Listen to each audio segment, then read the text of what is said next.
केवल 6 से 8 महीनों में क्रिप्टो मार्केट 80% तक नीचे आया है।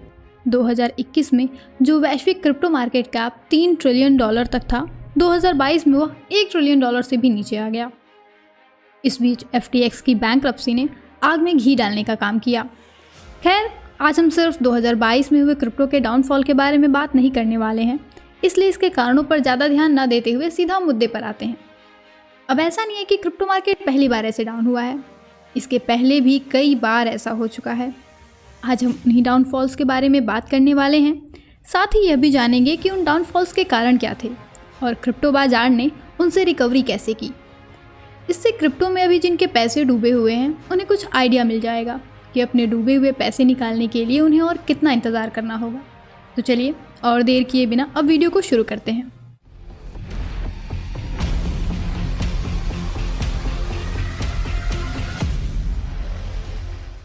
क्रिप्टो मार्केट में सबसे पहला बड़ा डाउनफॉल देखने को मिला जब जून 2011 में बिटकॉइन क्रैश हो गई और उसकी कीमत $32 से घटकर $0.01 पर पहुंच गई। कारण था भारी मात्रा में बिटकॉइन की चोरी। दरअसल 19 जून को माउंट गोक्स, जो कि दुनिया में अब तक का सबसे बड़ा बिटकॉइन एक्सचेंज हुआ करता था, उसने बताया कि अपराधियों ने सैकड़ों अकाउंट्स हैक कर लिया है और लाखों डॉलर के बिटकॉइन चुरा लिए हैं। बस ये खबर बाहर आते ही जंगल के आग की जैसी फैली और देखते ही देखते एक ही दिन में बिटकॉइन की कीमत 99% तक गिर गई। इस भारी क्रैश से उबरने में बिटकॉइन को लगभग 20 महीने लग गए थे। फरवरी 2013 में जाकर बिटकॉइन वापस अपनी पिछली कीमत पर पहुंच सका। क्रिप्टो मार्केट का दूसरा ऐसा क्रैश देखने को मिला अप्रैल 2013 में, जब इन्वेस्टर्स ने बिटकॉइन में एक साथ ढेर सारे पैसे लगा दिए। व्यापार इतना बढ़ा कि माउंट गोक्स वॉल्यूम को संभाल नहीं सके और जैसे ही बिटकॉइन क्रैश हुई, हैकर्स ने फिर से मौके का फ़ायदा उठा अटैक कर दिया। आखिर में माउंट गोक्स को 2 घंटों तक टोटल शटडाउन करने के लिए मजबूर होना पड़ा, जिससे बिटकॉइन की कीमत लगभग $250 से $50 तक पहुंच गई। इससे रिकवर करने में बिटकॉइन को पूरे 7 महीने लग गए थे। क्रिप्टो मार्केट का तीसरा डाउनफॉल हुआ दिसंबर 2013 में। अप्रैल के डाउनफॉल से बिटकॉइन अभी बाहर निकला ही था कि फिर दिसंबर में एक और झटका लगा। हुआ ये कि चाइना के सेंट्रल बैंक ने लोकल फाइनेंशियल इंस्टीट्यूशंस पर बिटकॉइन के ट्रांजैक्शंस हैंडल करने से रोक लगा दिया, जिससे बिटकॉइन की कीमत जो 3 दिसंबर तक $1151 थी, 17 दिसंबर आते आते वो आधे से भी ज़्यादा नीचे आ गई। इससे बाहर निकलने में बिटकॉइन को पूरे 2 साल का समय लग गया था। अब बात करते हैं क्रिप्टो मार्केट के चौथे सबसे बड़े क्रैश के बारे में। दिसंबर का महीना चल रहा था। बिटकॉइन की कीमत पिछले 5 सालों में सबसे ऊपर चल रही थी।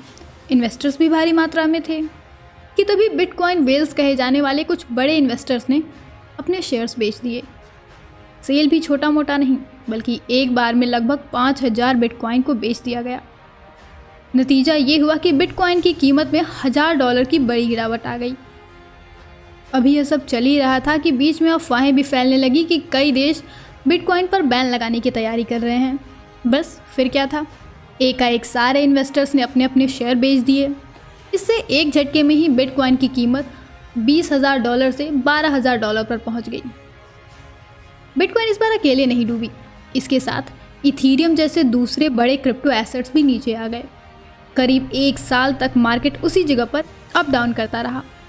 क्रिप्टो का 5वां डाउनफॉल हुआ कोविड के दौरान। कोविड पैंडेमिक ने किसी को नहीं छोड़ा, चाहे वो शेयर बाजार हो या क्रिप्टो, सबके सब एक साथ धड़ाम से नीचे आ गए। मात्र 2 दिनों में बिटकॉइन ने अपनी 50% वैल्यू खो दी थी। इससे रिकवर होने में बिटकॉइन को करीब 8 महीने लग गए। अब बात करते हैं छठे बिटकॉइन क्रैश के बारे में।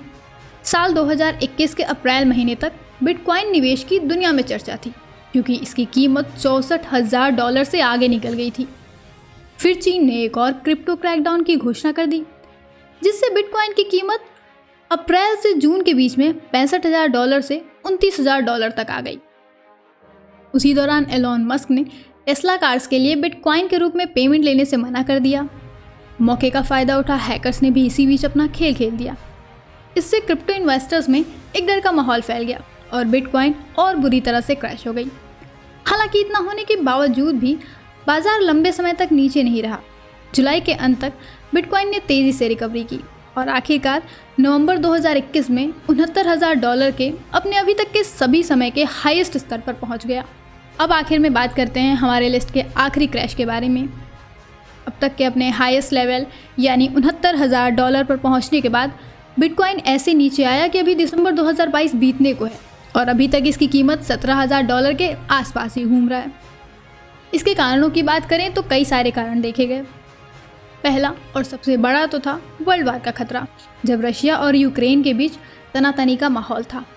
इसी बीच यूएस फेड इंटरेस्ट रेट्स भी बढ़ गए, साथ ही FTX, BlockFi, लूना जैसे कई सारे एक्सचेंजेस और कॉइन्स क्रैश हो गए। हैकिंग के भी कई मामले सामने आए। इन सब घटनाओं ने क्रिप्टो बाजार पर इतना बुरा असर डाला कि अच्छे इन्वेस्टर्स डूब गए। अभी भी बहुत से लोग अपने पैसे डुबाकर इसके ऊपर आने का इंतज़ार कर रहे हैं। बिटकॉइन कब ऊपर आएगा किसी को कोई अंदाज़ा नहीं।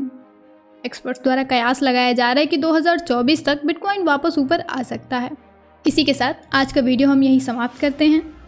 इसके अलावा अगर आप जानना चाहते हैं कि पिछले इन सभी क्रैशेस की रिकवरी के दौरान किन कॉइन्स ने अच्छा परफॉर्मेंस दिया और क्या वो कॉइन्स अगले बुल रन में भी अच्छी परफॉर्मेंस दे सकी या नहीं, तो कमेंट्स में ज़रूर बताएं।